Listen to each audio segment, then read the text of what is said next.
लेकिन बहुत से काफ़ी सत्संगियों को मैं ऐसे को जानता हूँ कि उनके अपने घरों में भी हालात अच्छे नहीं हैं। अरे जिस घर में प्यार प्रेम नहीं है, आपस में मेल जोल नहीं है, तो उस घर को आप कैसे कह देंगे सत्संगी या वो भजन करते होंगे। आप सभी को राधा स्वामी। देखिए, जो आज का सत्संग का विषय है उसमें महाराज जी ने बताया कि अगर हमें दोस्ती करनी है तो हमें परमात्मा के साथ करनी चाहिए। ये वो दोस्ती है जिसमें छल कपट नहीं होता और जिसमें कभी भी हमें धोखा या हमें कभी भी विरह नहीं मिलता। और साथ ही महाराज जी ने बताया कि सतगुरु की शरण लेने के बाद सतगुरु किस तरह हमारे कर्मों को काट देते हैं और किस तरह हमारे जीवन को सुधार देते हैं। और भी बातें हैं महाराज ने जो सत्संग बहुत प्यारी प्यारी बताई है। तो चलिए आपका कीमती समय लेते हुए सत्संग को शुरू करते हैं। कृपया सत्संग को एक एक प्रवचन को बड़ा ही ध्यान से सुनकर अपने जीवन में अवश्य उतारिए और अपने जीवन को अवश्य सुधारिए। राधा स्वामी। वो पूछने लगे जी ये बात क्या होती है, ये क्या होती है। मैं कहने लगा भैया मैं बता दूंगा, बातों में कुछ भी नहीं रखा। संतों ने कहा है ये करनी का भेद है, नहीं बुद्धि विचार, बुद्धि छोड़ करनी करे तब पावे कुछ सार। बुद्धि का काम नहीं है यहाँ, चतुराई का काम नहीं है यहाँ, ख्यालात का काम नहीं। अरे नाम सत्संगी का धरा लिया, रहते कुसंगियों में हो। कुसंगियों के ख्याल ही अच्छे नहीं हैं, जो गुरु के विरुद्ध बात करते हैं, धर्म के विरुद्ध बात करते हैं, रूह के विरुद्ध बात करते हैं, परमात्मा तक को नहीं बख्शते। उनका संग करके आप कौन सा ज्ञान, कौन सा गुण और कौन सा फल प्राप्त करना चाहते हो। स्वामी जी महाराज कहते हैं सत्संगियन से हेल मेल नहीं, जग जीवन संग रखता प्रीत, अरे मन नहीं आई प्रतीत। सत्संगियों से तो हेल मेल नहीं है, सत्संगियों से तो नफरत करते हो, ईर्ष्या करते हो, निंदा करते हो, किसी को देख के बर्दाश्त नहीं करते। कहते हो कि अब तो ये सेवादार हो गया, अब तो ये बड़ा हो गया, अब तो ये करता है, अब वो करता है।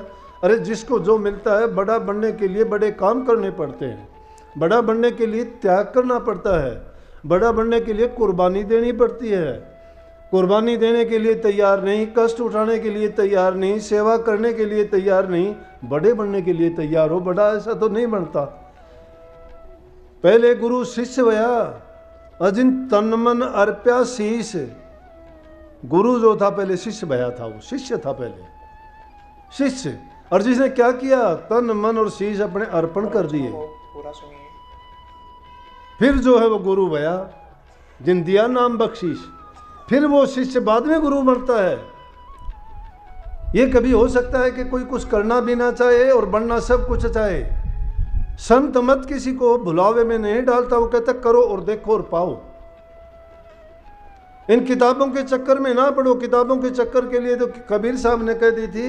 कबीर साहब बोले कि तुम कहते हो कागज लेखी, मैं कहता हूं आंखों देखी। इन आंखों से नहीं देखी जाती वो बात भी, इस जबान से वो शब्द नहीं बोले जाते, इन टांगों से चल के वहां नहीं जाया जाता, ना वहां जबान काम करती है, ना इन नजरों से उसको देखा जाता है, ना इस बुद्धि से परखा जाता है। वो देखा देखी का खेल है।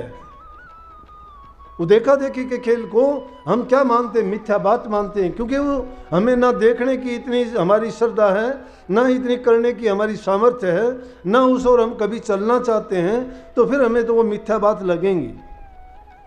गुरुद्रोहियों का संग करते हो, जो गुरु के नहीं, पीर के नहीं, तुम क्या चाहते हो फिर। मैं दावे के साथ कह सकता हूं 50 वर्ष तक भक्ति करो, एक दिन अगर तुम गुरुद्रोही का संग कर लो, अगर तुम्हारी भक्ति करी कराई सब मिट्टी में नहीं मिल जाए तो मुझे आके बता देना। संतों ने कहा कि संग दोष सबसे बुरा दोष है। संग दोष, एक बुरी चीज हजारों मन चीज को खराब कर देती है।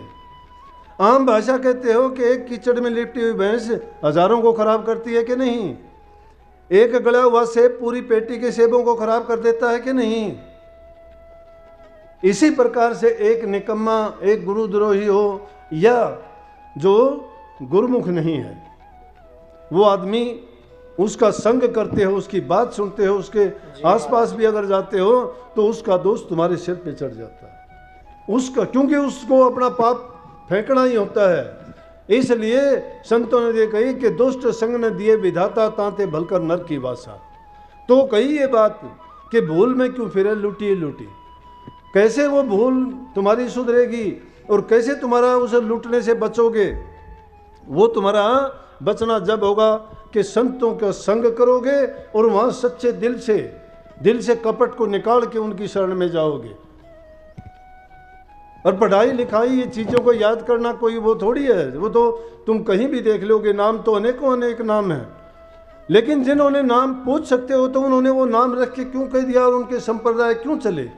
काल में अगर झूठा नाम तुम भी लेके चलाओगे तो कलयुग में वो भी चलेगा, वो भी चलेगा। क्यों चलेगा कि जिन्होंने जहाँ तक जिन्होंने करनी की थी, थोड़े बहुत जिस मंजिल तक पहुँचे और उस मंजिल पर पहुँच के उन्होंने जिस नाम को वहाँ पाया उन्होंने उसको आखिरी मंजिल मान लिया। उनका दोष नहीं, उनको पूरा गुरु नहीं मिला। जिनको पूरा गुरु मिला होता तो उसको भेद पूरा मिलता, भेद पूरा मिलता तो उनका नाम भी पूरा होता। अब चले जाते हैं देखा देखी कि हमारे परिवार ने तो वहाँ से नाम ले रखा है, हम पूरा परिवार वहाँ से ले लें। मैं इस चीज़ का पक्षधर नहीं हूँ। एक दिल्ली में इनकम टैक्स में बहुत बड़ा अफसर है, वो मेरे से कहने लगा जी मेरे परिवार वाले तो नाम और कहीं से ले रखा है, लेकिन मेरा विश्वास आप पर है, मैं नाम आपसे ले लूँ। मैं बोला नहीं भाई, तुम्हारा परिवार जहाँ जाता है आप भी वहाँ से नाम ले लो। अगर आपको कोई ज़रूरत पड़े कोई चीज़ पूछने की हो मेरे से पूछ लेना, मैं बताऊँगा। मैं इस चीज़ का पक्ष नहीं करता कि कौन किस गुरु को मानता है, उसने किससे नाम लिया है, किस धर्म का मानने वाला है। लेकिन अगर वो सही रूप में सत्संगी है और उसका लाइन सही है, चाहे वो किसी को भी मानता हो, अगर उसको किसी प्रकार की उसके भजन में दखल है, करने में कोई रुकावट है, या उसको कोई मेरे से सुझाव लेना है, या उसका कोई भरम है, वो उसने भरम निकलवाना है, अगर मेरे से वो निकलता है तो बिना उसका गुरु बदले, बिना उसका धर्म बदले, मैं उसको उसका जो भी मेरे से हो सकता है उसके लिए अच्छा करूँगा, उसको बताऊँगा और समझाऊँगा। अरे सब एक हम पिता की संतान हैं। अगर ये संत भेदभाव करते हैं इसीलिए तो ये आज गुरुओं की और धर्मों की ये हालत होगी कि एक दूसरे के दुश्मन हो गए। चार शराबी मिलके बैठ जाते हैं, सुल्फा पीने वाले मिलके बैठ जाते हैं, और ये गुरु भगत अलग अलग धर्म के अलग अलग बैठे मिलेंगे, सबके झगड़े मिलेंगे, वो इकट्ठे नहीं बैठ सकते। तो कौन सी भक्ति है? किसी भी धर्म में नहीं कहा जाता कि तुम ईर्ष्या करो, कोई नहीं कहता तुम किसी की निंदा करो, कोई नहीं कहता किसी को तुम बुरा मनाओ। संतों की शिक्षा है कि सब जीवों पर दया पालो, जितना हो सकता है तुम उनकी सेवा करो, तन से करो, मन से करो, धन से करो। हमारे शास्त्र भी कहते हैं मनसा वाचा कर्मना दुख काहू मत दे, ऐती रहनी जो रह वो शब्द रस ले। कि शब्द का रस लेना चाहते हो तो मन वचन और कर्म से पवित्र हो। मन वचन कर्म से पवित्रता की बात। अब नाम सत्संगी का धराते हैं, लेकिन बहुत से काफ़ी सत्संगियों को मैं ऐसे को जानता हूँ कि उनके अपने घरों में भी हालात अच्छे नहीं हैं। अरे जिस घर में प्यार प्रेम नहीं है, आपस में मेल जोल नहीं है, तो उस घर को आप कैसे कह दोगे सत्संगी या वो भजन करते होंगे? कैसे कह दोगे कि वो नाम जपते होंगे, वो नाम सुमन करते हो? सत्संगों में देखोगे आते मिलेंगे, उनके घरों की हालत देखोगे तो उनकी लड़ाई झगड़ी जो आम संसारी आदमी भी नहीं बोलते, ऐसे वचन तो जबान से बोलते हैं। शरीर से सेवा करना तो दूर की बात, बस जैसे उनका टाइम गुजरता है। और रही धन की बात, धन तो ऐसे हालात में चला जाता है, चाहे अरबोंपति भी क्यों ना हो, चाहे ठाठे मारता हो उसका घर धन से। जिस घर के अंदर आपसी प्रेम नहीं है, लड़ाई झगड़ा रहता है, एक दूसरे की कोई सुनता नहीं है, छोटे बड़े की कान कादा नहीं है, जहाँ सेवा नहीं की जाती और आपस में मेल जोल सही नहीं है, उस घर से लक्ष्मी वास छोड़ देती है। उस घर में तो यूँ समझो कि भूत बासा काल बासा हो जाता है, शैतान का पैरा होता है। और जो गुरुमुख, जो गुरुद्रोही हो जाता है उसकी बुद्धि के ऊपर बैठ जाता है, शैतान उसकी बुद्धि पर बैठ जाता है, उससे सब उल्टे काम करवाता है। सीधी बात कहते हो, उल्टे रास्ते पे चलता है। संतों ने फरमाया है कि अगर अपने बुरे समय को टालना चाहते हो, अगर तुम्हें किसी भी प्रकार का दुख दर्द तकलीफ आती है, तो ऐसे वक्त में जो नाम दवाई दी गई है, वो नाम अभी तुम्हारा भला नहीं कर सकती, तो आगे जाके कौन देखेगा, वो क्या करेगा। जब भी ऐसे हालात गुजरते हैं तो एकांत के टाइम में, एकांत की जगह में बैठ के और कुछ समय के लिए तुम नाम का सिमरण करके देखा करो। देखते ही देखते अगर तुम्हारा दुख दूर नहीं हो तो तुम नाम को जपना नहीं, नाम को छोड़ दो, नाम से क्या फ़ायदा है तुम्हें। लेकिन दुख तो इस बात का है, नाम लेके आप नाम को जानते ही नहीं हो, नाम है क्या, नाम का सुमरण मात्र भी नहीं करते। उसको भी आप सोचते हो कि वो भी तुम्हारे लिए गुरु कर देगा। कोई गुरु किसी के लिए नहीं करता है। गुरु जो करता है वो ज़माने मुबारक से फरमा के सबके कान में डाल देता है वो बात, जो उनको लेके जाता है और उस पर अमल करता है वो तो समझो कि अपने जीवन को संवार के जाता है, और जो अमल नहीं करता उसका आप अंदाज़ा लगाओ कि उसके साथ क्या घटित होता होगा। लेकिन ये बात नहीं है कि देर होगी सबेर होगी, परीक्षाएं होंगी, खोटे मंदे वक्त भी गुजरेंगे। गुरु भक्तों के साथ तो और भी ज़्यादा गुजरेंगे। क्यों गुजरेंगे? एक तो उसकी परीक्षा गुरु लेगा, दूसरी ओर से संसारियों की तरफ से उसको उल्टा सीधा कुछ ना कुछ बोला जाएगा, कहा जाएगा, और वो बात जब उसकी होंगी तो उनको बर्दाश्त करना उसके लिए बड़ा मुश्किल हो जाएगा।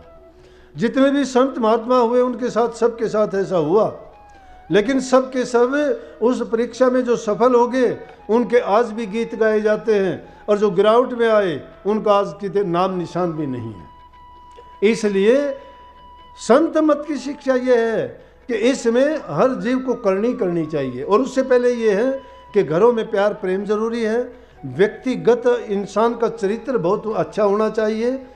वो झूठ का सहारा नहीं ले, सत्य का मार्ग अपनाए, सबके साथ अच्छा व्यवहार करे, किसी प्रकार का किसी से भेदभाव ना करे, क्योंकि हम सब के सब परमात्मा की संतान हैं। अब गुरु तो कहता नहीं है, गुरु बताओ पूर्व को चेला पश्चिम जाए, अंतर भेद खुला नहीं तो कहो क्यों दर्शन पाए। अरे अंतर में तो उसको कुछ लगी नहीं बात, गुरु कहता है ये नहीं करना और तुम वही करते हो। गुरु तो कहता है कि पूर्व को जाओ, तुम पश्चिम को जाते हो। कहने का मतलब गुरु जो कहता है उसके उल्ट करते हो। फिर मन के अंदर जब भ्रम का पर्दा आपका पड़ा हुआ है तो दर्शन आपको कैसे मिल जाएंगे। और ये बात अगर रटी रटाई अगर सीखना चाहते हो, बहुत किताब है, काफ़ी लोग आते हैं, बोला जी मैंने वो पुस्तक अध्ययन की, वो की। मैं कहता हूँ भाई मैंने तो कोई पुस्तक अध्ययन नहीं की, मैंने तो गुरु बताई थी मन की पुस्तक पढ़, क्या करेगा इन फालतू बातों में। इस पुस्तक को जो पढ़ जाएगा, जो अपने अंतर में जाके इस पुस्तक को पढ़ लेगा, इससे बढ़ के जानकारी कहीं नहीं है। और वो जानकारी गुरु से मिलती है, और उससे तुम्हारी ज्ञान चक्षु जब खुल जाती है, तीसरी आंख, वो बाहर नहीं अंदर में है, ज्ञान की आंख है वो। और ज्ञान की आंख कौन सी? ज्ञान ये बातों को जान लेना ज्ञान नहीं है। और ज्ञान सब ज्ञानी ब्रह्म ज्ञान सो ज्ञान, ज्ञान है वो ब्रह्म ज्ञान है, अंतर ज्ञान है, रूहानी ज्ञान है। वो रूहानी ज्ञान जब मिलेगा जब आप नोदर मूंद शून्य में चढ़ जा, और जहाँ है अभी चल राम, नोदर मूंद, 9 दरवाजे हैं, उनको मूंद के 10वें रास्ते पे चलना पड़ेगा उसके लिए। नोदर 2 आँख 2 कान नाक मुंह और 2 नीचे इंद्रियां, पेशाब और पखाना त्यागने की। ये 9 दर शरीर में लगे हैं, उनको मूंदना पड़ेगा। उनको बंद करके जब 10वीं कड़ी उस गुप्त खजाने को, गुप्त रास्ता जाता है, वो गुप्त रास्ता ऊपर की तरफ है, उसमें उल्टी चढ़ाई है, और उस उल्टी चढ़ाई के लिए तो बहुत कष्ट होगा। सीधी चढ़ाई पे ही चलना बड़ा कठिन है, तो उल्टी चढ़ाई पे चढ़ना तो बहुत टेढ़ा काम है, उस पर आसानी से नहीं। ओ घाट बाट रपटीली पाँव नहीं ठहराए, वो घट घाट है, उस पर पाँव रखोगे फिसल फिसल के वापस गिर जाओगे। लेकिन गिर के फिर उठना, गिर के फिर उठना, और जब संभल जाओगे, शब्द की डोर जो धुर से बंधी हुई नीचे के मंडलों में जो आ रही है, जब उसको तुम पकड़ लोगे, और अंतर में जब सूक्ष्म गुरु के, आपको नूरी गुरु के दर्शन हो जाएंगे, वही शक्ति उसमें वो खींच सकती है कि आपकी रूह जब हल्की हो जाएगी इन संसार के बंधनों से मुक्त होके, मन और माया के बंधन जब उससे ढीले पड़ जाएंगे तो ये हल्की हो जाएगी। फिर उस शब्द डोर को पकड़ के, पहले इसकी चाल कीड़ी की होगी, फिर इसकी चाल मछली की होगी, तीसरी नंबर की चाल इसकी कैसी होगी? मकड़ी की चाल होगी। कीड़ी की चाल बहुत आहिस्ता चलेगी, ये जल्दबाजी का काम नहीं। कभी सोचते हो 2 दिन में 4 दिन में अभ्यास करके एक तरफ हटेंगे, तो जिंदगी अभ्यास करना पड़ेगा। लेकिन ये है कि शुरू में, इसीलिए क्यों कहते हैं कि नाम का अभ्यास कर, पहले सुमन करो, सुमन करते करते ध्यान होगा, ध्यान करते करते शब्द भी सुनोगे। 3 चीज़ों पे जो जोर दिया गया, सुमन भजन और ध्यान। जब ये तीनों चीज़ इकट्ठी चलेंगी, ध्यान गुरु के रूप का करोगे, सुमन नाम का करोगे, और श्रवण शब्द का करोगे। शब्द की सुनाई अंदर में होगी, ध्यान गुरु का होगा, जहाँ पर रूह की बैठक है पहला दर्जा, उस पे जब गुरु रूप को तुम शुरू में आपको उस जगह पर काल्पनिक गुरु का रूप बनाना पड़ेगा। क्यों बनाना पड़ेगा? जिसका ख्याल और जिसका ध्यान करोगे उसी के गुण उसमें आप में आएंगे। वो हमारी मन की एकाग्रता करने में मदद करेगा, सहायता करेगा। मन का बिखराव है, अभी संसार की ओर बिखराव है, आज से नहीं सदियों से है, इस जन्म से नहीं अनेक जन्मों से है। कितने जन्म हमारे बीते हैं, उन जन्मों में कितने कर्म किए, हर कर्म की छाप मन के ऊपर होती है और हमें पता नहीं है कि कौन सी मंजिल पे हमारे कर्म छिपे हुए हैं। लेकिन जब गुरु के दर्शन करके, गुरु के रूप के जब तुम दर्शन करोगे तो गुरु तुम्हें जब लेके चलेगा, जिस दर्जे पे तुम्हारे कर्म होंगे उन कर्मों को वहाँ कटवाते हुए, जिस दर्जे पे जितने कर्म होंगे, जब तक उसके कर्म नहीं काट लिए जाएंगे अगले रूहानी दर्जे पे नहीं पहुँच पाओगे। इसीलिए कदम कदम पर गुरु के उसकी जरूरत पड़ती है। सत्संग को पूरा सुनने के लिए आपका बहुत बहुत धन्यवाद। तो प्यारे भक्तों, आपने सुना कि महाराज जी ने किस तरह अच्छे प्रवचनों में हमें समझाया कि हमारे जीवन का मेन उद्देश्य क्या है और हमें किस तरह नाम की भक्ति और किस तरह हमें सतगुरु के शरण में जाना चाहिए और किस तरह हमें नाम का सुमिरन करना चाहिए। तो कृपया इन प्रवचनों को अपने जीवन में अवश्य उतारिए और अपने जीवन को सार्थक अवश्य बनाइए। और साथ ही अगर आपको सत्संग अच्छा लगा तो कमेंट बॉक्स में राधा स्वामी लिखकर पुण्य भागीदार अवश्य बनिए। तो मिलते हैं जल्दी एक और अच्छे और प्यारे सत्संग के साथ। तब तक के लिए राधा स्वामी।